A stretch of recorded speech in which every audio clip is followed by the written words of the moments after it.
Madame, monsieur, bonjour, soyez les bienvenus ici en direct de l'amphithéâtre de Liège de ZEF pour un nouveau numéro de votre émission Au Périscope que vous retrouvez chaque mois, qui est consacré à chaque fois une thématique. Cette fois-ci, nous allons aborder celle des parents à l'école. Nous vous invitons bien sûr à réagir à cette émission tout au long en postant sur Twitter vos réactions avec le hashtag Au Périscope.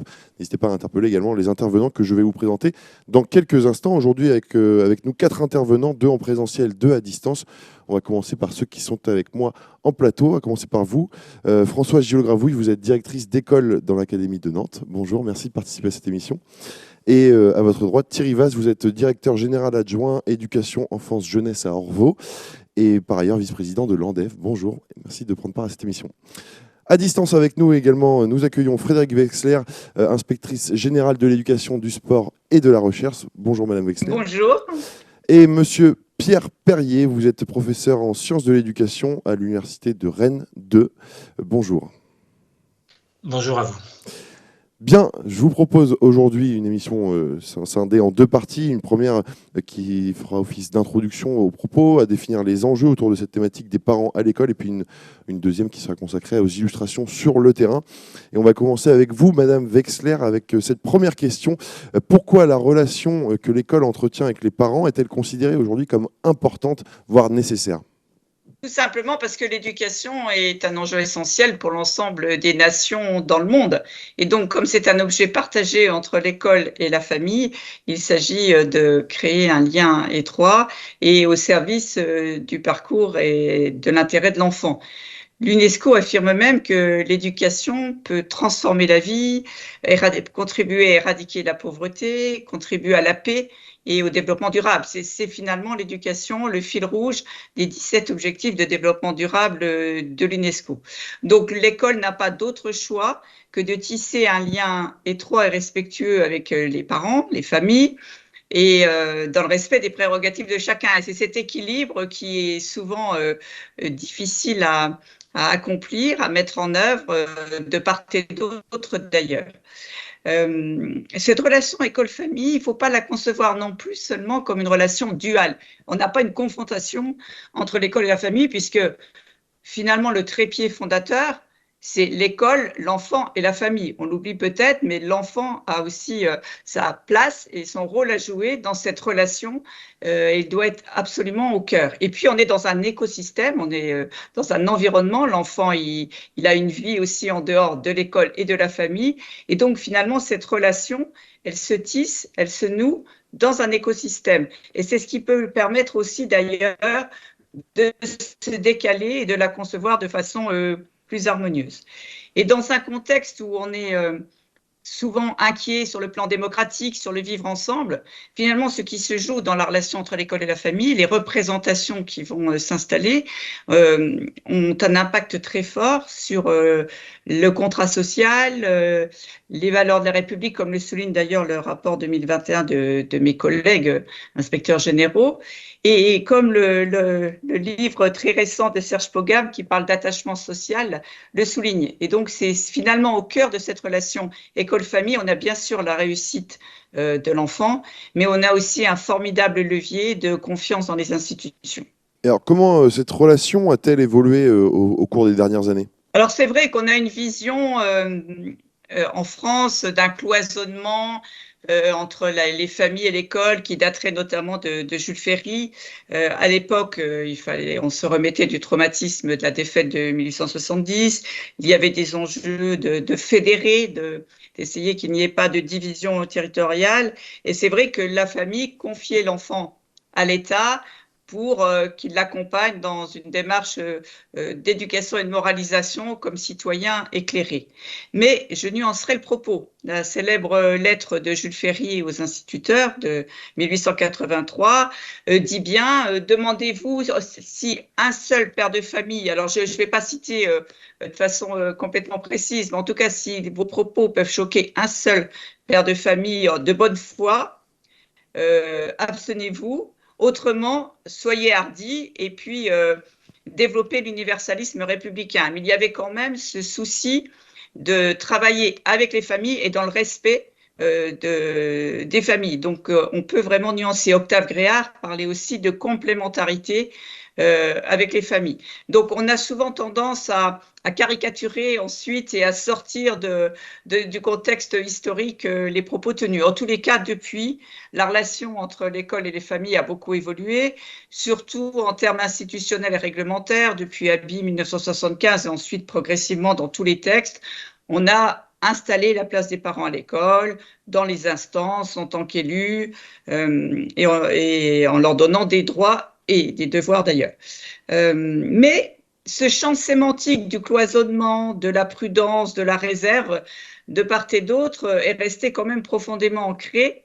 Et on voit qu'il ressurgit régulièrement, surtout quand il s'agit de décider et d'une notion de pouvoir qui sera attachée de décision. Alors on le retrouve dans l'orientation, on l'a longtemps trouvé dans le redoublement, et où finalement on oublie ce lien qui permet de prendre la meilleure décision pour l'enfant avec l'enfant et non pas d'imposer une décision et on oublie finalement cette dimension réciproque. Donc oui, on a beaucoup évolué, on a encore des marges de progrès dans un certain nombre de domaines, sans doute parce qu'on n'a pas remis à plat vraiment les objectifs partagés de cette relation école-parent. Alors, il y a un thème qui revient souvent, c'est celui de coéducation. Ce concept de coéducation est-il clairement défini au sein de l'école? Est-il intégré également dans la formation initiale et continue? Et si je vais plus loin, la mise en œuvre est-elle pilotée, évaluée par les indicateurs? C'est une très bonne question parce que on voit bien que ce concept, il n'est pas stabilisé. Il est dans la loi de 2013, la loi pour la refondation de l'école de la République. C'est la première fois qu'on a dans un texte réglementaire le mot coéducation qui est employé dans d'autres contextes avant que celui de l'école et notamment dans l'éducation populaire. Mais donc, on a ce terme, on a cet objectif partagé qui est relativement consensuel d'un rapprochement entre l'école et la famille, mais ce concept est très peu défini. Je me suis amusée là avant l'émission à taper coéducation sur le site éducation.gouv et en fait, je n'ai eu aucune correspondance ou des textes très très loin du sujet. Il faut taper parents ou famille pour trouver des définitions qui ne sont pas d'ailleurs forcément celles de la coéducation. Donc déjà, le fait de ne pas réussir à le définir, c'est une façon d'avoir une difficulté à le concevoir et ça me fait forcément penser à l'expérimentation du choix laissé à la famille, où là encore, on a commencé par parler du dernier mot donné aux parents, qui était quand même un peu surprenant comme expression. Puis on a parlé de choix donnés, de choix laissés, et on n'a pas réussi à stabiliser. Donc le fait déjà que ce concept ne soit pas stabilisé en dit long sur notre difficulté à concevoir l'objet même. Et ensuite, finalement, le rapport de mes collègues le souligne, on a beaucoup de difficultés, puisqu'on n'a pas un concept bien stabilisé, à définir des indicateurs au niveau national, déjà une politique générale, des objectifs opérationnels et des indicateurs. Par exemple, dans l'état de l'école de l'ADEP, on n'a pas un indicateur qui nous dit comment on progresse sur la coéducation. Et on a des glissements, certains étant un petit peu réticents à employer le mot coéducation pour la coopération. Enfin, vous voyez, on a une hésitation sémantique et donc une hésitation, j'allais dire, stratégique et opérationnelle. Et ça, c'est vraiment dans les étapes suivantes qui devraient nous permettre de dépasser ce consensus sur un objectif un petit peu qui a un horizon, mais qui ne se traduit pas concrètement au niveau national dans une politique générale. Il se traduit dans une intention qui est reprise et laissée un peu à l'appréciation des académies, voire des établissements. Alors justement, et ce sera ma dernière question pour ce propos introductif, quelles sont les évolutions et perspectives? Alors, les évolutions et perspectives, moi, il me semble qu'il faut déjà s'appuyer sur tous les progrès accomplis, peut-être les rapports qui ne sont pas que des rapports internes à l'éducation nationale. On a le rapport de Valérie Corre, qui était une députée, donc on a aussi des rapports parlementaires, des fédérations de parents qui se sont penchés sur la question, et vraiment réfléchir déjà dans l'écosystème, comme je le disais au début, en intégrant bien sûr l'enfant et en intégrant des partenaires qui peuvent apporter finalement du sens à ce qui se pratique. La première étape, c'est de définir le concept, se mettre d'accord. Est-ce qu'on emploie le mot coéducation? Qu'est-ce qu'on y met comme objectif généraux de politique générale? Quel est le niveau qui se décide en pilotage au niveau national? Quels sont les indicateurs qu'on décline et à l'aune desquels on mesure nos évolutions? Et puis, comme le disait Benjamin Monniard, je crois que trop souvent, on a encore cette représentation du parent idéal et on voudrait finalement qu'il vienne sur notre territoire, qu'il adopte nos normes. Et ce n'est pas un hasard si beaucoup d'ailleurs de parents d'élèves élus sont soit eux-mêmes du système éducatif, soit proches du système éducatif. Finalement, notre difficulté, c'est la réciprocité, c'est-à-dire qu'on consent à ouvrir l'école aux parents au sens où ils viennent et ils doivent comprendre nos enjeux, mais on devrait être dans une relation plus mutuelle dans l'action publique, intégrant les autres acteurs et au service d'un parcours d'émancipation pour chaque jeune et de citoyen éclairé. Eh ben, merci beaucoup Frédéric Wessler pour ce propos introductif à notre émission du jour consacrée aux parents à l'école. Pardon, excusez-moi. Je vous rappelle que vous êtes donc inspectrice générale de l'éducation du sport et de la recherche. On va passer à notre second intervenant à distance. Il s'agit de Pierre Perrier. Vous êtes professeur en sciences de l'éducation à l'université de Rennes 2. Dans la continuité de ce que vient de nous dire Frédéric Wessler, que dit la recherche au sujet de la coéducation ? Alors, la coéducation, c'est une des manières de parler de la relation entre les parents et l'école. Donc, le mot n'est pas nouveau, mais l'idée qu'on puisse travailler avec cette priorité est relativement récente, effectivement, à l'échelle du système éducatif français.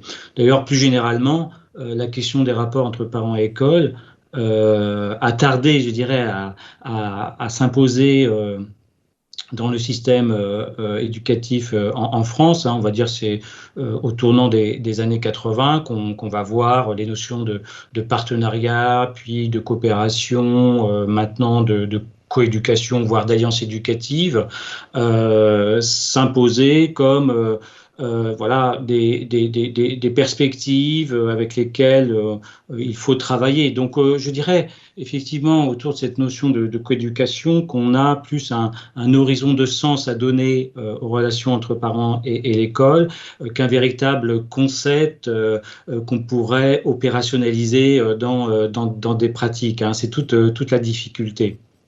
D'ailleurs, j'ai mené une enquête auprès de 1000 parents et 2000 enseignants récemment, et ce qu'on voit, c'est qu'il y a ce que j'appelle un halo sémantique autour de cette notion.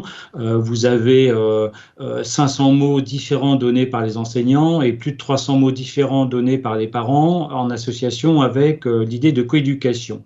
Donc on voit qu'on est quand même un peu dans le flou, même si par ailleurs, lorsqu'on parle de réussite des élèves, effectivement, la coéducation est un levier qui est mis en avant. Lorsque on parle de l'intérêt pour la coéducation, parents et enseignants déclarent un intérêt fort, mais lorsqu'on passe aux choses concrètes, j'ai envie de dire, c'est comment on fait. Là, on voit que le niveau d'application est variable et surtout qu'il y a une difficulté finalement à savoir à partir de quand et jusqu'où nos pratiques s'inscrivent dans la coéducation. Alors, moi, il me semble que si on risque une définition, on pourrait dire que la coéducation, c'est l'action réciproque concertée entre acteurs dans l'intérêt de l'enfant, donc une action réciproque qui renvoie à la notion de coopération, mais concertée. Je crois que cette notion est importante et peut-être que c'est là aussi qu'il y a encore du chemin à parcourir pour éviter que ce soit finalement deux monologues ou en tous les cas un rapport qui se fait sans que la véritable justement concertation, la véritable relation en confiance puisse se mettre en place. Mais néanmoins, quand on regarde avec un petit peu de profondeur historique, on voit que le système éducatif français s'est ouvert en direction des parents. Donc, on parle de rapprochement. On voit qu'il y a l'idée de la proximité. On voit aussi, et c'est un enjeu quand on parle de coéducation, qu'il faut penser cette action à une échelle beaucoup plus locale. Et ça aussi, c'est un changement de paradigme, dirait-on, dans la recherche, c'est-à-dire le modèle à partir duquel on peut penser l'action des uns et des autres. Certes, il peut s'inscrire dans une perspective nationale, mais il va surtout se décliner à un niveau très contextuel. Donc, il suffit de penser au programme de réussite éducative, aux cités éducatives, à l'éducation prioritaire, pour se rendre compte que sur ces territoires, on ne peut pas penser la relation avec les parents de la même manière que dans les beaux quartiers, pour prendre une image qui contraste sur les conditions de possibilité de cette coéducation sur le territoire.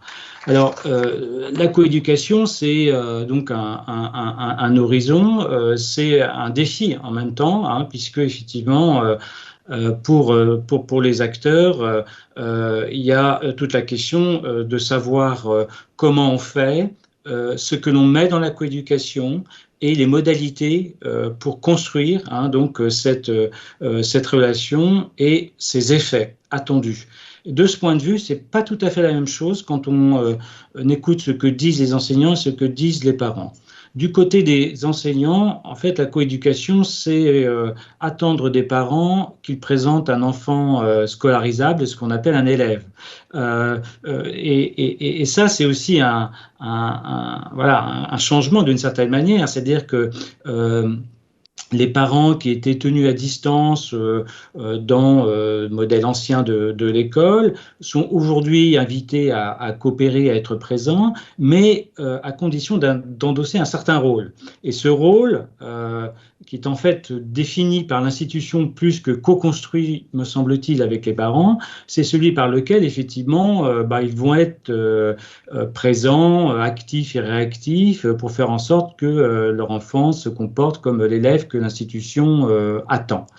Donc ça, c'est un peu la coéducation vue par les enseignants, alors que du côté des parents, cette coéducation, c'est davantage être associé aux décisions qui concernent leur enfant, ce qui a été un petit peu dit tout à l'heure, mais aussi veiller à ce que l'institution, à travers ses acteurs, soit très réactive lorsqu'ils rencontrent des difficultés d'apprentissage. Je pense que tous les parents ont conscience de l'enjeu de l'école et de la réussite. Comment faire sans cheminer, sans être diplômé aujourd'hui à l'école, c'est vraiment un défi. Tous les parents sont bien conscients de cet enjeu et de ce point de vue, il n'y a pas de parents démissionnaires ou désintéressés. Je crois qu'il faut couper court à cette fausse idée qui est une façon, d'une certaine manière, de se défausser peut-être de ses responsabilités ou de la question en tous les cas.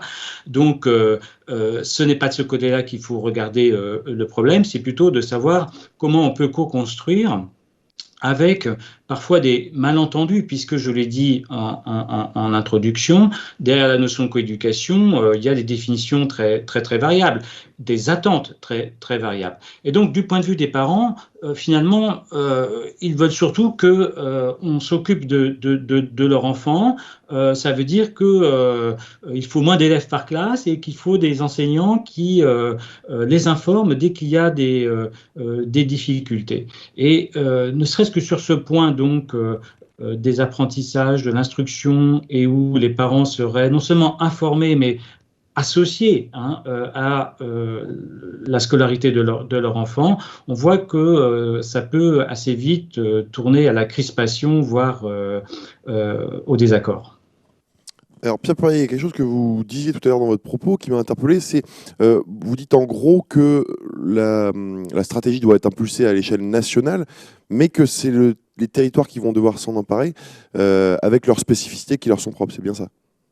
Oui, tout à fait, parce que chacun peut se rendre compte, le paysage scolaire est très contrasté, donc il y a des effets de contexte qui sont très marqués, donc à l'échelle de territoire, à l'échelle des établissements, à l'échelle des écoles, on a parlé des indicateurs de position sociale des établissements, donc on voit bien les contrastes très forts qui se sont installés. Alors c'est pas que le fait de l'école, attention, c'est le fait d'une répartition inégale des populations sur les territoires et qui a eu tendance à s'aggraver, ce qui fait que il y a des quartiers où l'absence de mixité sociale crée une difficulté supplémentaire, hein, ce qu'on appelle la ségrégation sociale, scolaire, ethnique, et qui fait que sur la relation parent-école, évidemment, les acteurs sont amenés à penser, à agir de façon différente, hein, que dans des quartiers où il y a une forme de continuité, si vous voulez, entre les logiques familiales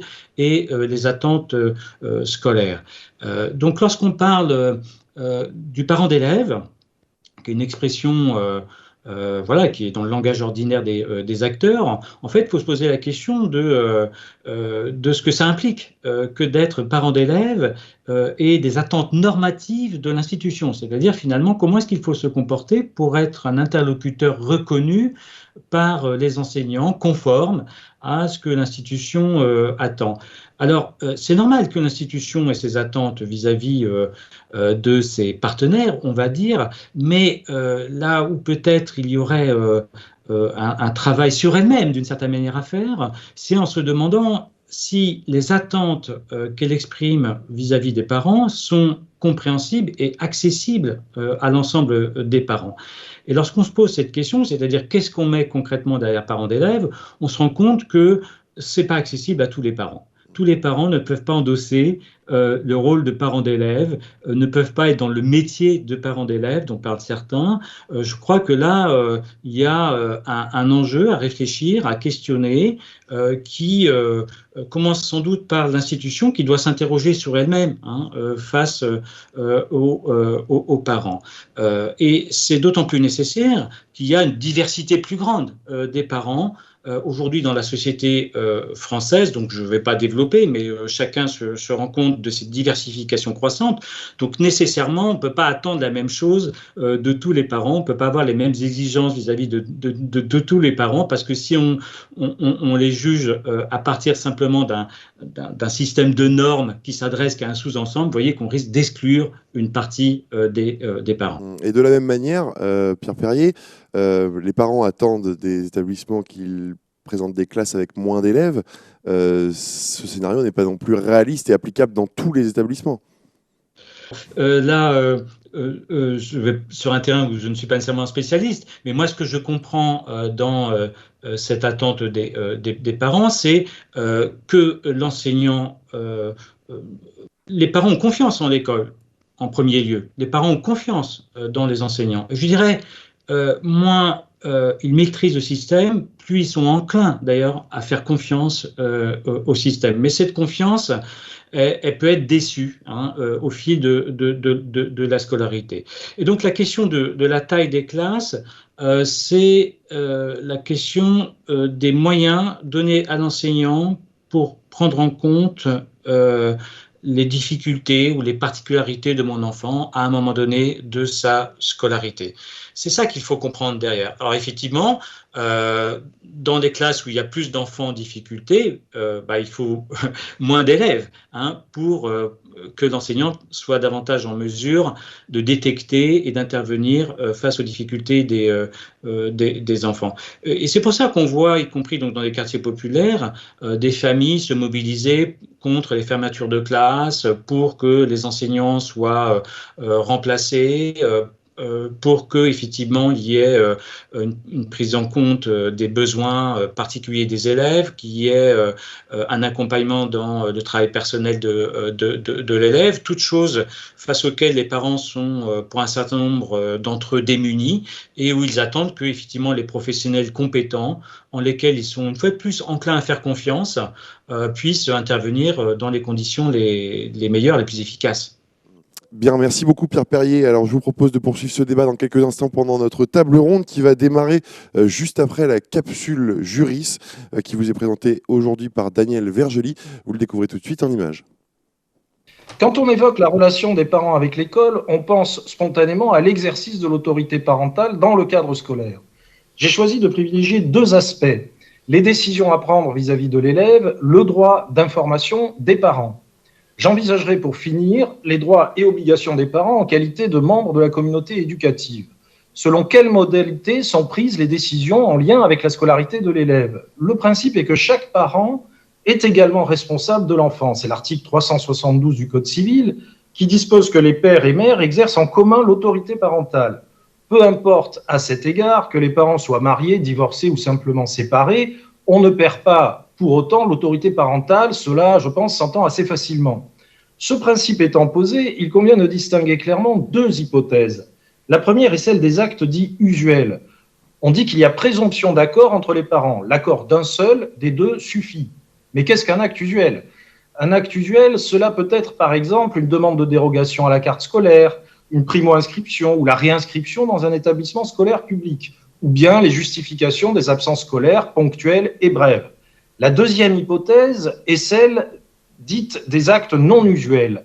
L'accord conjoint des deux parents est alors nécessaire. De façon générale, l'acte non usuel est celui qui rompt avec le passé de l'enfant et engage son avenir.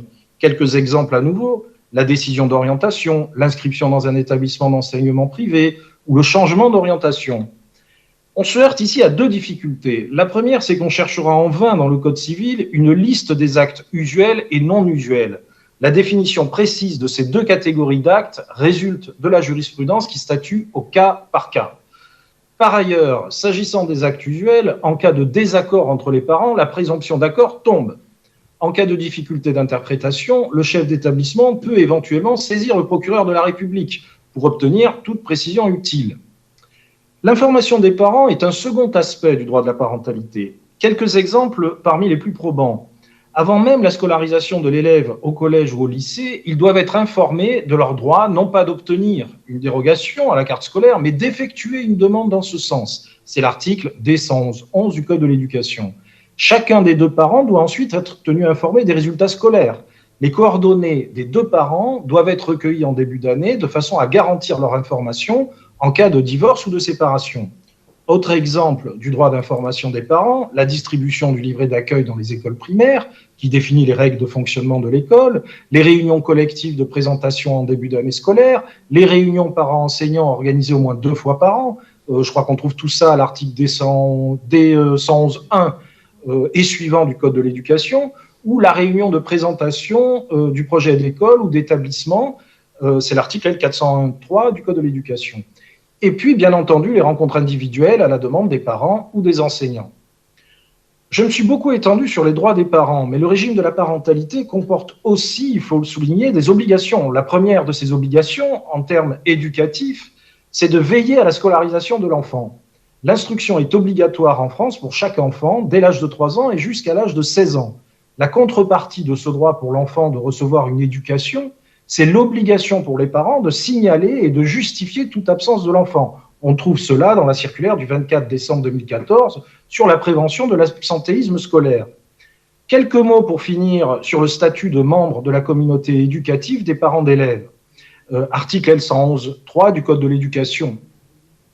Ce statut confère certains droits aux parents d'élèves. Le droit d'adhérer et de se porter candidat aux élections des représentants, avec toutes les garanties qui vont avec, le droit d'affichage, le droit de communication, le droit de réunion, dans le respect, bien compris, des grands principes de l'éducation nationale. Les parents d'élèves sont également membres des instances délibératives de l'école et de l'EPLE, conseil d'administration, comité d'éducation à la santé et à la citoyenneté, conseil de discipline et, dans le premier degré, conseil d'école. À ce titre, ils sont associés à toutes les grandes décisions. Par exemple, l'adoption du règlement intérieur et spécifiquement dans le second degré, adoption du budget de l'établissement ou du programme de l'association sportive. S'agissant à présent des obligations des parents d'élèves membres de la communauté éducative, leur premier devoir, je dirais, est de prendre connaissance du règlement intérieur. La circulaire de 2011 sur le règlement intérieur recommande à cet égard de leur faire signer ce règlement en début d'année, conformément au principe de légalité des fautes et des sanctions. Une des obligations premières des parents, et j'aurais pu commencer par celle-là, c'est enfin le respect dû par les familles aux professeurs comme à l'ensemble des personnels de l'institution scolaire, selon les termes de l'article 1er de la loi sur l'école de la confiance. Il faut retenir surtout de cet article, qui avait fait polémique à l'époque, la volonté de repositionner l'enseignant au centre des missions pédagogiques et éducatives. De ce point de vue, les deux aspects envisagés dans ce très bref exposé sont complémentaires. D'un côté, le droit de la parentalité oblige l'institution à prendre en considération les droits liés au statut de parent. D'autre part, la contrepartie est que les parents, en qualité de membres de la communauté éducative, ont le devoir, quant à eux, de respecter le maître et d'inculquer ce respect à l'enfant. Car la mission éducative d'un enfant incombe d'abord aux parents. En conclusion, je dirais qu'on a peut-être parfois tendance à oublier ce second point. L'institution est redevable aux parents d'élèves du bon accomplissement de ses missions pédagogiques et éducatives, mais l'éducateur de l'enfant demeure au premier chef le père et la mère ou le représentant légal. Je vous remercie. Merci Daniel Vergely pour cette capsule Juris. On va pouvoir passer maintenant à notre seconde partie d'émission qui va consacrer la demi-heure qui arrive à un échange sur les actions terrain, poursuivre les débats déjà engagés avec Pierre Perrier et Frédéric Wexler. Je vais en profiter pour représenter mes deux intervenants en plateau, à commencer par vous, Françoise Gillot-Gravouille, vous êtes donc directrice d'école dans l'Académie de Nantes, et Thierry Vaz, vous êtes directeur général adjoint éducation enfance jeunesse à Orvault, par ailleurs vice-président de l'ANDEV, et d'ailleurs vous allez nous en parler de l'ANDEV. Quelle est cette association, quelle est sa vocation et à qui s'adresse-t-elle ? Alors l'ANDEV, c'est l'Association nationale des directeurs d'éducation et des cadres éducatifs des villes de France. Donc de fait, je représente ici les collectivités territoriales qui, bien entendu, pilotent elles-mêmes des projets éducatifs de territoire, et ce qui rejoindra les préoccupations des différents intervenants précédents sur l'idée d'être dans un écosystème à l'échelle locale, et on verra comment, sur le temps de l'école finalement, la question de la place des relations de parents à l'école concerne bien évidemment aussi l'ensemble des professionnels non enseignants, et on se veut être des facilitateurs, je dirais, de la mise en place du système éducatif français, dans la mesure où on pilote, nous, tous les temps informels d'accueil des enfants avant la classe, pendant les temps de restauration post-méridienne, après la classe et autres, et avec souvent des projets éducatifs aussi pilotés par des équipes d'animation qui interviennent en complémentarité ou en phase au moins avec les programmes scolaires. Donc moi je vous remercie de cette invitation, parce que parler des parents à l'école et faire une place aux collectivités territoriales, c'est dire aussi la prise en compte déjà du fait qu'on n'est pas sur un débat uniquement scolaire-centré. En fait, la place des parents à l'école, vous verrez comment, à travers mon propos, elle questionne aussi l'ensemble des professionnels, et avec des postures professionnelles attendues qui doivent être en phase justement avec ce concept de coéducation qu'on avait développé. Alors je peux juste me permettre de dire que la coéducation, on l'entend nous dans l'idée d'un attelage éducatif, l'idée de tirer ensemble dans le même sens, parents, enseignants, mais aussi justement tous les professionnels qui interviennent dans la journée d'un écolier. On l'aborde très souvent à travers de 3 concepts. On va parler de continuité éducative, comment on va favoriser des plans inclinés entre le temps avant l'école et le temps de l'école, ou le temps avant la classe et pendant la classe. Donc bien sûr, avec tous ces temps partagés avec les équipes enseignantes.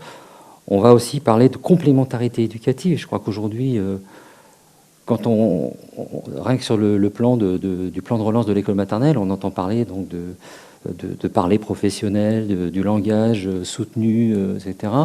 Nos professionnels territoriaux, animateurs, ATSEM, sont aussi, bien entendu, parfaitement concernés par ces questions-là. Donc il y a des logiques de formation qui sont à l'œuvre. Et en même temps, je vais dire, quand on parle de complémentarité, dans bien des cas, je pense que les directeurs d'école le savent, le premier contact d'un parent avec l'école, c'est pas un enseignant, c'est pas le directeur. C'est quand on dépose son enfant à 7h30 le matin au périscolaire. Donc ces parents d'élèves-là n'ont affaire qu'à des professionnels territoriaux. Et de fait, déjà, ça parle de l'image de l'école. Ça renvoie la nécessité d'une posture professionnelle et de transmission. Donc vous voyez que pour moi, cette question de parents à l'école, elle va jusque-là. Et enfin, on pourrait aussi parler de cohérence éducative, bien entendu. Tout ce qui est lié aux questions de règlement intérieur, de règles de vie, de modalités d'accueil, on parle de bienveillance, etc. Qu'est-ce qu'on met derrière ces concepts-là et comment c'est partagé? Donc vous voyez, parler de coéducation aussi à travers ces 3 éléments que sont les continuités éducatives, les complémentarités éducatives et la cohérence éducative, c'est pour nous déjà à l'ANDEV une façon d'avancer sur ce concept-là. Alors je rebondis sur ce que vous nous dites sur considérer l'école dans son ensemble. finalement. Quels sont les différents acteurs dans la journée d'un écolier, par exemple, et quels sont leurs rôles? Alors très clairement, on va parler des premiers, ce sont les animateurs périscolaires, parce qu'effectivement, aujourd'hui, si l'école française fonctionne, les temps périscolaires en sont devenus indispensables. C'est-à-dire que le parent confie son enfant à l'école, pour certains, de 7h30 le matin jusqu'à 18h30 le soir, donc avec des professionnels de l'animation, dont vous savez qu'aujourd'hui on traverse une crise majeure, parce que les métiers qui ont besoin d'être reconnus, considérés, et avec des temps morcelés qui font que c'est pas si facile finalement de pouvoir subvenir à ses besoins quand on exerce ces métiers-là. Alors, premier métier, donc, monde de l'animation. Ensuite, on a bien sûr les ATSEM, qui sont les agents territoriaux spécialisés d'école maternelle, qui, de manière obligatoire, de par la loi, interviennent auprès des enseignants dans les écoles maternelles. On va retrouver ensuite les personnels de restauration municipale, qui encadrent le temps de la pause méridienne avec le monde de l'animation. Mais on a aussi des concierges d'école, encore, qui, à mon sens, ont un lien très fort avec les familles, pour la gestion aussi de tout ce qui se joue autour de l'école, mais physiquement, au portail, dans la rue, devant. Et ils ont un rôle forcément de médiateur très important, qui aussi vient impacter le sujet d'aujourd'hui sur la question de relation de l'école aux parents. Et puis on va retrouver d'autres professionnels. Monsieur Perrier évoquait les territoires d'éducation prioritaire. On a des médiateurs sociaux dans les quartiers en politique de la ville, des chargés de mission handicap qui travaillent sur l'inclusion aux côtés des professionnels de l'éducation nationale et autres métiers du social qu'on n'a pas forcément le temps de détailler. Mais énormément de métiers finalement, et au-delà des services que je représente, qui sont des directeurs de l'éducation, qui pilotent l'ensemble de ces agents, mais aussi l'ensemble du projet éducatif de territoire. Parce que la connexion qu'on pourra faire avec les projets d'école, c'est que depuis l'appel de Bobigny des années 80, on a vu se développer des projets éducatifs locaux, et les maires n'ont pas attendu la réforme des rythmes scolaires et pour mettre en place les fameux PEDT, quand il y a eu les temps d'accueil périscolaire, pour pouvoir mettre en place des projets éducatifs de territoire. Donc, quand on parle de toutes ces questions d'éducation, je vais juste conclure en disant que aujourd'hui, les collectivités ne sont pas simplement, je refais un peu d'histoire comme Mme Wexler, on disait dans les lois Guizot, à l'État le spirituel, aux communes le matériel. C'est une époque complètement révolue. Je veux dire, les maires aujourd'hui font autre chose que construire des écoles ou entretenir les bâtiments. C'est-à-dire ils développent des projets éducatifs de territoire. Et là où on peut être des facilitateurs, c'est que peut-être, comme le propose M. Perrier, on va pouvoir nous rencontrer plus facilement les familles qui sont plus éloignées de la culture de l'école et les aider à revenir vers le monde enseignant. Donc c'est toute l'idée de ces synergies qu'on peut mettre en place. Et c'est pourquoi je rappelle que le territoire à l'échelle locale est certainement le maillon de proximité le plus efficient. Françoise Gillot-Gravouille, vous qui êtes directrice d'école dans l'Académie de Nantes, est-ce que vous partagez cette vision de Thierry Livas sur cette idée de communauté finalement éducative globale où il y a d'autres acteurs que simplement l'école et le parent? C'est, à mon avis, essentiel de ne pas oublier que quand on accueille un enfant à l'école, effectivement, on ne l'attend pas, on ne l'accueille pas que sur le temps scolaire, on l'accueille aussi sur d'autres temps. Et cette cohérence, elle est assez essentielle pour que ce soit suffisamment clair aussi pour les familles qui sont accueillies à l'école. Et à mon sens, c'est un travail important qui peut être impulsé par le directeur, mais c'est un travail pour moi qui est essentiel, de travailler avec l'ensemble des acteurs qui gravitent autour de l'école. Donc il y a le périscolaire, mais moi je suis directrice d'une école en REP+, donc dans les quartiers prioritaires de la ville, et il y a un ensemble d'acteurs autour de l'école qui contribuent, parce que les parents sont parents d'enfants, pas que parents d'élèves, et il y a un ensemble d'acteurs qui contribuent autour de l'école à ce qu'un travail soit fait autour de la parentalité. Et c'est essentiel de travailler ensemble. Alors, comment pourriez-vous définir la relation que vous avez justement avec les parents de vos élèves ? Alors, la relation... alors, moi, d'abord, je voulais juste repréciser que, avant d'être directrice, j'étais enseignante à l'école maternelle. Et à l'école maternelle, de fait, on doit créer... j'aime beaucoup l'expression de M. Perrier, créer le lien avant la relation. On accueille donc des enfants et leurs parents, et on doit créer ce lien pour que la confiance s'installe et que les parents nous confient leur enfant en toute sérénité pour que nous, on puisse après travailler et être dans les apprentissages. Donc ça, c'est un petit peu quelque chose que j'ai découvert, parce que j'ai découvert la maternelle en sortant de la formation initiale, sans forcément être suffisamment armée, à mon sens, pour travailler cet aspect-là. Mais très vite, je me suis aperçue que c'était quelque chose d'assez essentiel. Aujourd'hui, en tant que directrice d'école, c'est quelque chose qui, pour moi, est fondamental. C'est un des éléments du climat scolaire qui fait qu'aujourd'hui, c'est un axe majeur de notre projet d'école, de travailler la relation et de travailler cet accueil de l'enfant, mais de son parent aussi. Et forte de l'expérience en maternelle, moi je suis directrice d'une école primaire, on travaille vraiment cet axe de la maternelle au CM2. C'est impliquer la famille dans le parcours scolaire de son enfant. On sait que ça va être un élément important dans la réussite scolaire et dans un climat apaisé. Donc c'est quelque chose d'essentiel, et c'est quelque chose qu'on doit travailler, à mon sens, en équipe, sur le terrain, qui n'est pas toujours simple, parce que parfois les divergences de point de vue amènent à des conflits ou amènent à des divergences qui peuvent être parfois même violentes. On ne va pas dire que tout va bien dans le meilleur des mondes, mais cette communication aux familles doit être travaillée, et je pense que c'est à nous parfois, c'est à nous d'ailleurs, professionnels de l'éducation, de faire le pas de côté et de comprendre le point de vue de la famille avant de rentrer en conflit. Alors c'est un peu une question que je voulais poser déjà tout à l'heure à Monsieur Perrier, cette question de est-ce que l'un des enjeux n'est-il pas finalement une meilleure connaissance de chaque partie par l'autre partie? C'est essentiel d'essayer de comprendre, de se comprendre. Donc pour que nous, on fasse comprendre aussi aux familles le monde de l'école, je pense qu'il faut ouvrir l'école aux parents. On a des actions fortes au niveau de l'académie. On a par exemple la semaine académique de la maternelle, où on ouvre pendant une semaine l'école aux familles. Mais je pense qu'il faut aller au-delà. Il faut aussi ouvrir l'école élémentaire, parce que plus les enfants comprennent ce qu'on attend, plus les parents comprennent ce qu'on attend de leur enfant à l'école, plus on peut travailler ensemble, et plus ils comprennent l'importance de ce qui se joue dans la famille. En particulier la question du sommeil, la question de l'alimentation. On ne peut pas être dans des discours moralisateurs, mais plus ils comprennent l'importance de la nécessité d'une nuit conséquente pour un enfant, et de l'impact que ça a le lendemain sur sa journée de classe, et mieux on travaille en fait ensemble. Donc plus on ouvre l'école aux familles, plus on leur donne à voir, plus on leur montre ce que nous on fait à l'école, et mieux on se comprend.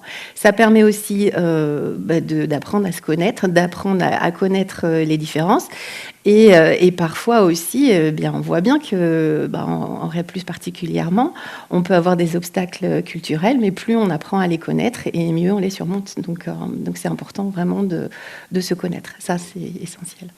Oui, je vous en prie. Sur le donner à voir et à comprendre, comme vous l'évoquez là ensemble, je pense qu'il y a une dimension qu'il ne faut pas oublier, c'est que je pense que c'est très opaque et très complexe pour les familles aujourd'hui, dans le paysage national, que de comprendre aussi le rôle des différents acteurs. Je reviens sur cette question de compétences partagées entre l'État et les collectivités.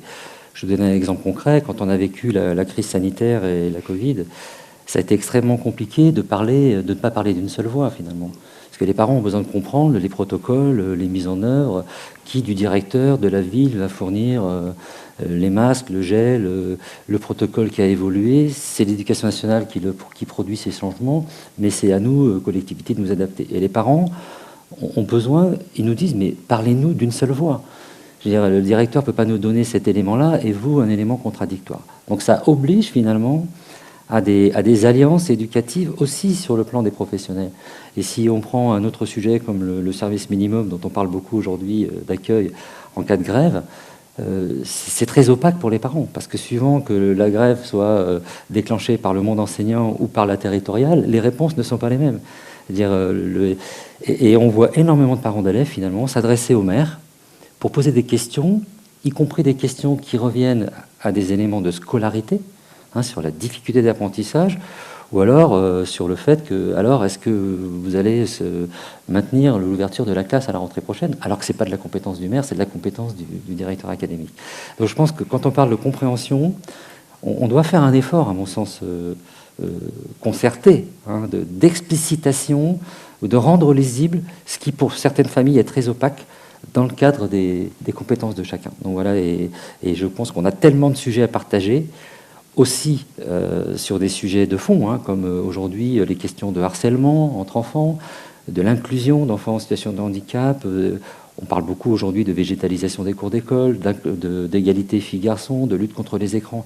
Tous ces sujets sont tellement fondamentaux qu'ils ne peuvent pas être traités que par un seul bloc, que par les services de l'État ou que par la ville.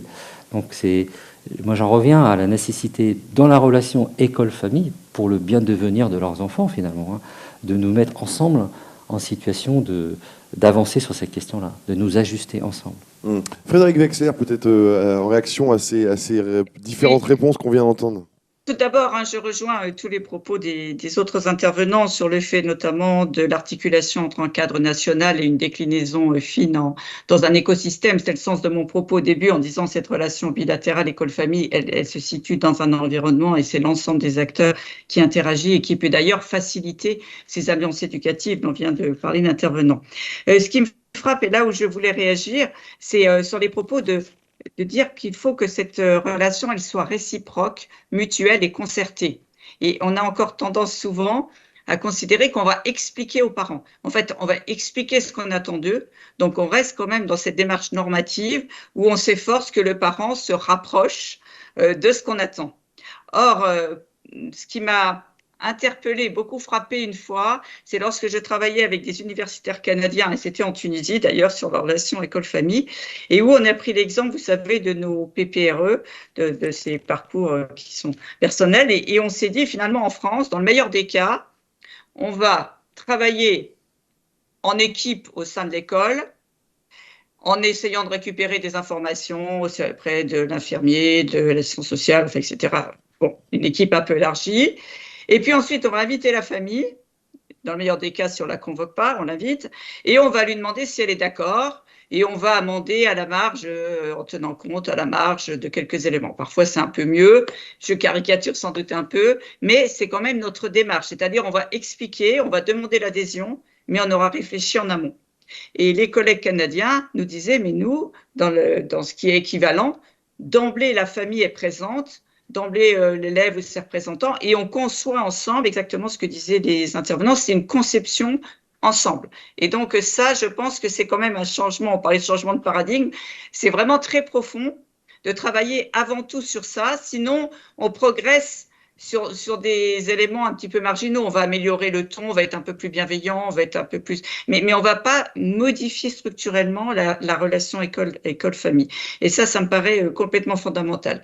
Monsieur Perrier parlait aussi du fait qu'il n'y a pas de parents démissionnaires. J'étais la semaine dernière pour une mission en Polynésie sur le décrochage.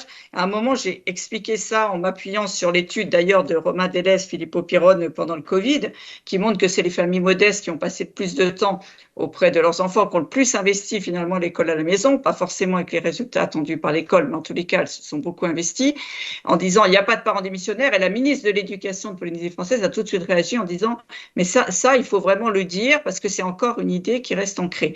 Et je pense que dans l'école, même si on s'en défend, à un moment ou à un autre, on a toujours quand même cette représentation qui ressurgit quand les parents ne correspondent pas à ce qu'on attend, quand ils viennent pas au moment où on les attend et quand ils ne sont pas forcément compétents ou qu'on leur donne pas nous la place ou qu'ils ne peuvent pas la prendre. Voilà, donc il me semble qu'il y a bien sûr des améliorations à faire dans nos façons de nous mettre en lien, de nous coordonner, etc. Mais d'abord de remettre à plat toutes ces représentations, ces définitions partagées qui sont nécessaires après pour être dans une relation réellement réciproque, réellement équilibrée. Et d'autant que cette relation réciproque équilibrée que vous évoquez va avoir un rôle prédominant quand il s'agira notamment d'orientation. Dans l'orientation, j'évoquais rapidement tout à l'heure le choix laissé donner à la famille cette expérimentation en fin de troisième, qui était très intéressante, qui a fait l'objet d'un rapport d'inspection générale, qui a été mentionné aussi dans un rapport parlementaire qui est conseillé dégénéralisé. Mais on voit qu'on était quand même dans un impensé, et que d'ailleurs, ce à quoi concluait le rapport d'inspection générale, c'est qu'on avait traité d'autres questions à la faveur de cette expérimentation, mais qu'on avait du mal à traiter le sujet lui-même qui revient de façon récurrente. Et j'étais rapporteur d'un GT sur la voie professionnelle récemment, et vraiment, il y a une usure quand même de la façon dont on pilote les conseils de classe, dont on met une pression folle sur cet avis, sur cette façon de prendre des décisions ou de conseiller les familles. Il me semble que le temps est mûr, enfin en tout cas que l'ensemble des acteurs sont mûrs pour qu'on reconsidère aussi cette façon ce rôle que prend chacun dans l'accompagnement d'un parcours. Et d'après la recommandation européenne de 2008 de l'Europe sous présidence européenne de l'orientation, c'est bien le citoyen qui décide de son parcours, qui en est l'auteur. Donc, on est là pour l'accompagner. Et vous voyez bien que ce serait une conception complètement différente des relations école, famille, élève, de se dire de prendre au mot, de prendre vraiment au sérieux et dans l'esprit cette recommandation qui consiste à dire que la décision est partagée et qu'elle est dans l'intérêt de l'enfant et que c'est pas un enjeu de pouvoir. Pierre Perrier, peut-être, on ne vous a pas entendu depuis votre introduction tout à l'heure. Peut-être souhaitez-vous réagir aux propos de nos différents intervenants ? Oui, dans la continuité de ce qui vient d'être dit, parce qu'il me semble effectivement que voilà, on peut essayer de mettre en place des dispositifs, des actions, des modalités sur les territoires, selon les acteurs. Bon, c'est nécessaire, mais non suffisant. Il me semble que si on va aller plus loin dans la construction d'une relation de réciprocité, de confiance que chacun appelle de ses voeux, mais on voit bien qu'il faut la construire, on le sait. Il faut remonter au principe, c'est-à-dire finalement sur quoi s'appuie-t-on pour construire cette relation, qu'est-ce qui peut nous guider dans la façon de penser l'action. Alors moi j'ai quelques propositions en termes de principes qui ne sont pas des solutions, qui sont en fait des conséquences pour moi de ce que montrent les analyses, les recherches sur la question. Il y a, me semble-t-il, au moins deux principes en lien avec ce qui vient d'être dit. Il y a le principe de reconnaissance mutuelle, hein, on l'a dit. Alors, la question, c'est comment on fait pour que cette reconnaissance mutuelle puisse s'établir et le plus tôt possible. Alors, il me semble que un premier contact, c'est une façon, effectivement, d'identifier un interlocuteur. Donc, plus ça interviendra tôt dans l'année, plus les parents, peut-être, seront en mesure de s'adresser à tel ou tel acteur du système éducatif à un moment donné, à propos de leur enfant, pour avoir une information, ou être associés à des décisions qui vont les concerner. Donc le principe de reconnaissance, c'est s'identifier et s'accorder de la valeur. Hein, ça doit être dans les deux sens du mot. Et pour un certain nombre de parents, notamment dans les quartiers populaires où je travaille davantage, on voit bien que c'est important d'avoir un interlocuteur. Alors ça peut être un enseignant, mais ça peut être aussi un autre acteur qui est en lien avec l'école. Ça peut être aussi un représentant de parents à travers des parents relais, par exemple. Je crois que ce qui est important aussi dans la reconnaissance, c'est précisément de prendre en compte la diversité des parents. Tous les parents ne pourront pas être présents, être au contact des enseignants.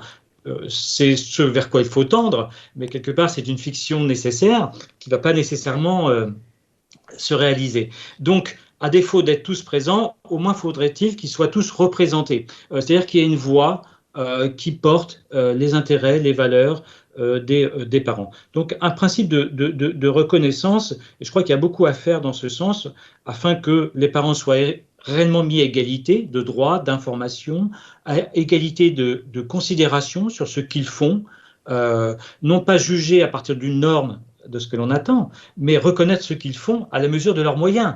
Parce que sinon, effectivement, on construit d'une certaine manière des parents démissionnaires, parce que si vous les regardez à partir de ce que vous attendez du parent idéal, évidemment, il y en a un certain nombre qui ne remplissent pas le contrat. Donc, qu'est-ce qu'ils font réellement? Et je vous assure que dans les recherches, on mesure que les parents font beaucoup de choses. Ça a été rappelé à propos de la période du confinement, mais ça ne concerne pas que la période du confinement. Les travaux internationaux sur les devoirs à la maison montrent que finalement, ce sont les parents des classes populaires qui y consacrent le plus de temps, parce que leurs enfants sont aussi moins autonomes dans ce travail personnel à la maison, qu'ils ont aussi plus de difficultés à se mettre au travail et à réaliser les tâches demandées. Donc on est dans quelque chose d'assez paradoxal, ou en tous les cas, qui vient à l'encontre des représentations ordinaires à propos des parents démissionnaires. Donc un principe de reconnaissance, et un deuxième principe important pour moi, c'est le principe d'autorisation, c'est-à-dire que l'école autorise les parents en les reconnaissant comme des acteurs légitimes, des interlocuteurs que l'on peut entendre. Et bien sûr qu'il ne s'agit pas d'agir sur les parents, il faut faire avec les parents, mais peut-être qu'on peut faire un pas supplémentaire en se disant, est-ce qu'il ne faut pas faire à partir des parents ? C'est-à-dire l'idée de rendre les parents non seulement acteurs, mais auteurs, qui contribueraient finalement à élaborer les relations, à définir les rôles, ce que j'appelle la division du travail éducatif et scolaire, entre les parents et l'école, entre les parents et les différents acteurs de l'éducation de l'enfant et du jeune.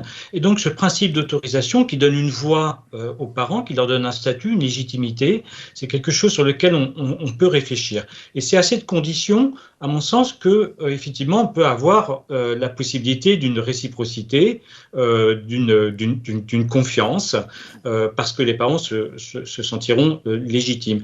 Alors on le voit un petit peu, par exemple, juste je donne cet exemple, à travers les espaces parents.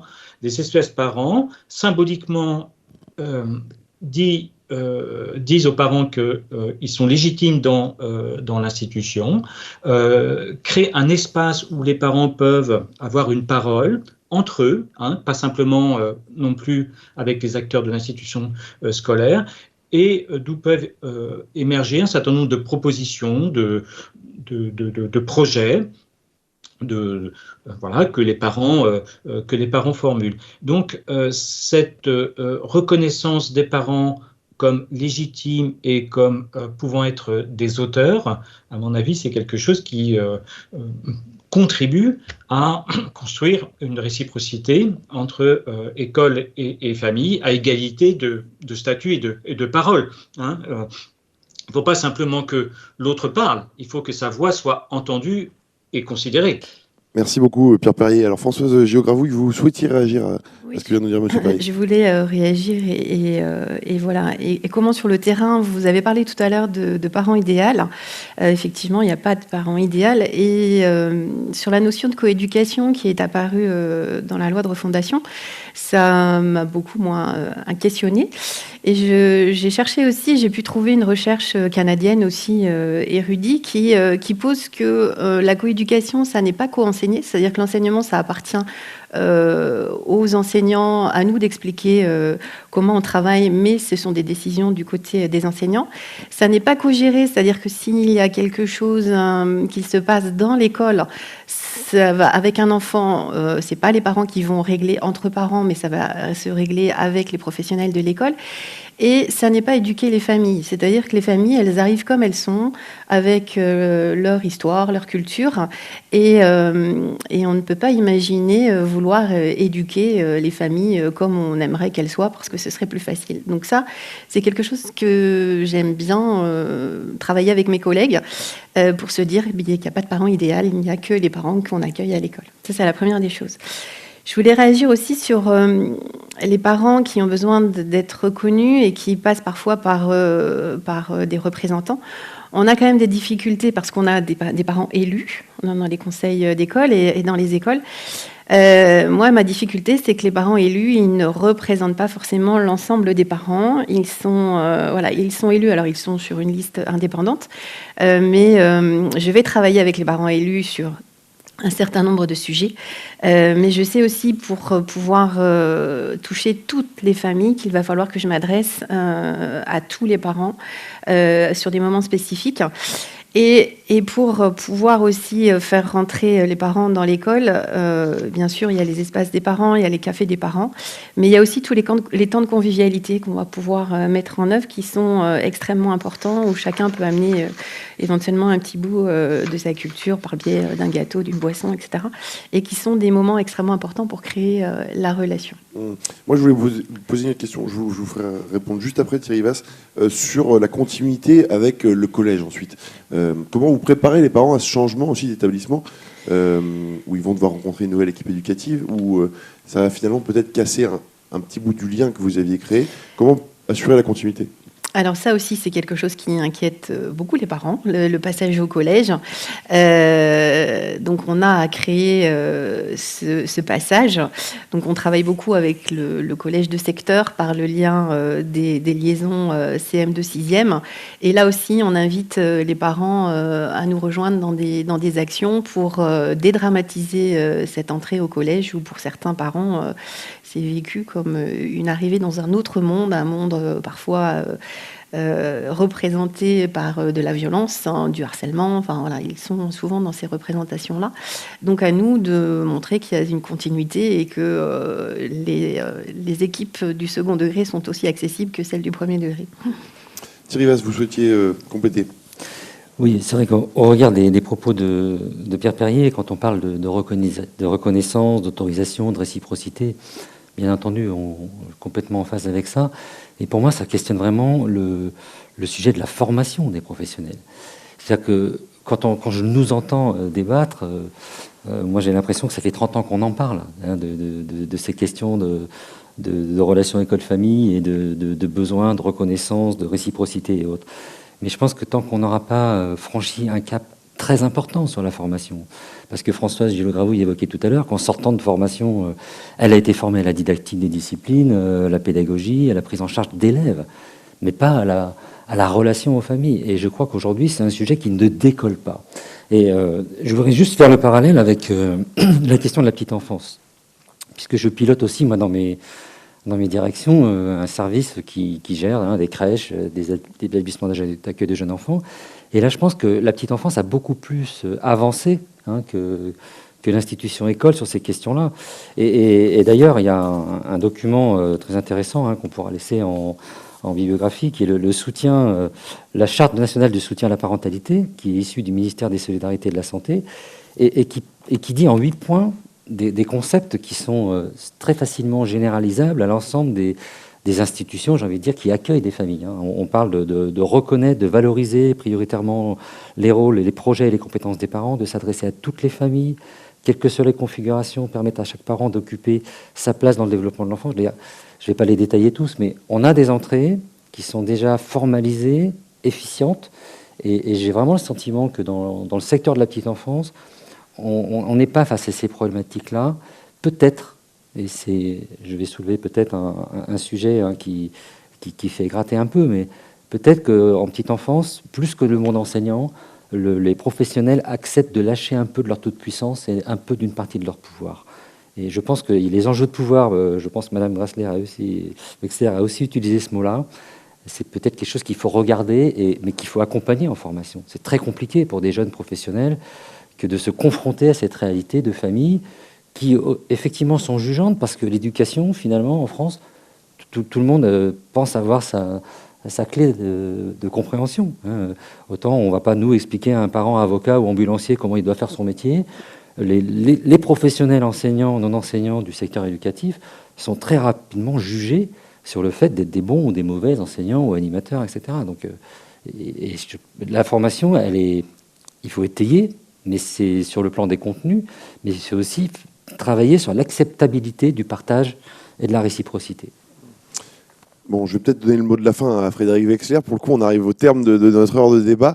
Vous pourrez bien sûr poursuivre les interactions sur Twitter avec le hashtag au Périscope. Frédéric Wexler pour la conclusion de cette émission et la réaction sûrement aux propos de Thierry Vasse à l'instant. Oui, d'abord, je vais réagir, je le rejoins complètement. On a bien un enjeu de formation initiale et de formation continue. Je disais tout à l'heure que les concepts ne sont pas stabilisés. On le voit dans l'évolution des intitulés en formation initiale sur ce sujet de la relation école-famille. Donc, il y a un vrai enjeu de se mettre d'accord sur justement ce qui se cache derrière cette relation école-famille dans nos représentations et qui nous empêche d'autoriser et de s'autoriser et d'autoriser les parents finalement à entrer dans cette relation réciproque et comme nous l'avons décrit les uns les autres de façon très complémentaire, ça me paraît l'enjeu. La continuité aussi d'action publique dans ce domaine, pour pas qu'on agisse en dents de scie, pour pas qu'on ait des périodes finalement dans les limbes où on a du mal à avancer, afin de sécuriser aussi bien les familles que les équipes éducatives sur le fait que qu'il y a un cadre national qui soutient ensuite les actions territoriales. En fait, il me semble que c'est l'enjeu où on clarifie bien les uns et les autres ce qu'on met sous cette relation école-famille. Si on la définit comme la coéducation, qu'est-ce qu'on y met vraiment et quel est le soutien qui est apporté au niveau national aux déclinaisons territoriales et en laissant une très grande marge de manœuvre aux acteurs. Et je retiens vraiment l'idée à la fois de la fiction nécessaire de cet horizon partagé, même s'il est employé sur l'éducabilité, je crois, cette fiction nécessaire, non sur le mérite par Dubé. Et puis également cette idée vraiment de laisser l'élève être auteur de son parcours et de laisser chacun finalement être l'auteur de ce qu'il va pouvoir mettre, puisqu'il y a un parcours d'élève, il y a un parcours en tant que parent quand on accompagne ses enfants. Voilà comme la façon dont je souhaiterais conclure. Merci. Bon, bah, c'est parfait. Merci beaucoup, Frédéric Wexler. Merci à nos 4 intervenants. On va pas se quitter comme ça. On va bien sûr découvrir le point ressources qui vous est présenté comme chaque mois par Sylvaine Paul. C'est la Minute Bibli. Vous y retrouvez l'ensemble des ressources qui ont été présentées par nos intervenants pendant l'heure qui vient de s'écouler. Vous le découvrez tout de suite en images. Bonjour à toutes, bonjour à tous, je suis ravie de vous retrouver. Merci Marc-Antoine, merci à tous, ce fut un réel plaisir de vous écouter. Voici donc sans tarder une liste non exhaustive des ressources proposées en lien avec la thématique d'aujourd'hui, des parents à l'école, et fournies en grande partie par nos invités. Elles sont beaucoup trop nombreuses pour être toutes présentées ici, vous les retrouverez sur la page dédiée au périscope sur notre site internet. Pour la trouver, suffit de taper « au périscope » dans la barre de recherche du site de l'IH2EF. Je vous emmène vers le site EduScol, comme d'habitude, où la page OEPRE, Ouvrir l'école aux parents, pour la réussite des enfants, propose des ressources et des outils à destination des familles d'élèves primo-arrivants, immigrés ou étrangers hors Union européenne volontaires, en les impliquant notamment dans la scolarité de leurs enfants. Vous trouverez dans la même rubrique une page concernant les interventions des parents d'élèves dans les établissements scolaires, où il est présenté les modalités d'accueil, le cadrage, les objectifs, etc. Bref, toute une mine de conseils et d'informations. On pourra aussi mentionner la mallette des parents, présentée sur EduScol, mais qui fait l'objet d'un site à part entière, et encore bien d'autres ressources. Déjà mentionné le mois dernier, le site du CNR, le Conseil national pour la refondation, propose une rubrique « Notre école, faisons-la ensemble », avec notamment une concertation qui propose aux familles de s'exprimer sur le sujet de l'école. Citons à présent quelques articles et ouvrages. Le premier, écrit par Romain Delesse, Filippo Perron et Patrick Rayou, est paru dans la revue Administration et éducation numéro 169 en 2021. Il s'intitule « L'accompagnement scolaire pendant le premier confinement de 2020, de la différenciation dans l'école à la maison ». Je vous cite les éléments du résumé. À partir d'une enquête par questionnaire et par entretien pendant le confinement du printemps 2020, nous montrons les différences entre milieux sociaux liés à l'organisation du travail scolaire et à la transmission du savoir. L'expérience du confinement donne alors à voir avec évidence les mécanismes qui conduisent à la construction des inégalités scolaires. Mentionnons également l'ouvrage publié chez Canopé en 2022, sous la direction de Catherine Hurtig-Delattre, « Coéducation, des clés pour une responsabilité partagée » dans la collection « Bien vivre à l'école ». Cet ouvrage propose de définir ce qu'est la coéducation et donne des pistes pour renforcer la coopération entre l'école, les familles et tous les coopérateurs. Évidemment, nous citerons encore le livre de Frédéric Wexler, « L'orientation scolaire, paradoxes, mythes et défis », qui est paru, je vous le rappelle, chez Berger-Levrault en 2020 et qui est bien entendu disponible au Centre de la ressource et de la donnée de l'IH2EF. Séverine Cacpeau, quant à elle, aborde le sujet des devoirs à la maison dans son ouvrage « Les devoirs à la maison, mobilisation et désorientation des familles populaires », qui est paru en 2012 aux presses universitaires de France. Pierre Perrier, quant à lui, nous propose une bibliographie que vous retrouverez en détail sur le site, comme je vous le disais au début de cette capsule. Ces articles ou ouvrages auxquels il fait référence sont pour la plupart déjà parus et pour certains à paraître prochainement. Voilà, beaucoup de lectures donc, si ce sujet des parents à l'école vous intéresse et que vous souhaitez approfondir la réflexion initiée dans le périscope de ce mois de mars. Un grand merci à nos invités pour leur aide à la réalisation de cette sélection de références bibliographiques, ainsi qu'à M. Pelletier, sous-directeur de l'action éducative à la DGESCO, pour son soutien à nos périscopes. Je remercie également toutes les équipes et toutes les personnes qui ont participé de près ou de loin à la réalisation de cette émission. Avant de rendre la parole à Marc-Antoine pour le mot de la fin, je vous propose de nous retrouver le 11 avril pour une nouvelle thématique. Nous parlerons de la collaboration avec les collectivités territoriales au périscope. J'aurai grand plaisir à vous y retrouver. D'ici là, prenez soin de vous et bonne lecture. Marc-Antoine, chers invités, c'est à vous. Merci beaucoup Sylvaine, on se retrouvera donc le mois prochain pour une nouvelle Minute Bibli. D'ici là, je souhaite remercier l'ensemble des intervenants qui ont participé à cette émission, de la préparation à l'animation aujourd'hui. On va commencer par nos deux intervenants à distance, Frédéric Wexler et Pierre Perrier. Merci à vous deux. Et en plateau avec moi, Françoise Gillot-Gravouille et Thierry Vasse. Merci d'avoir pris part à cette émission. On se donne rendez-vous le mois prochain. D'ici là, passez une belle journée. Vous pouvez regarder cette émission en replay et réagir sur Twitter avec le hashtag #Périscope. Belle soirée à tous.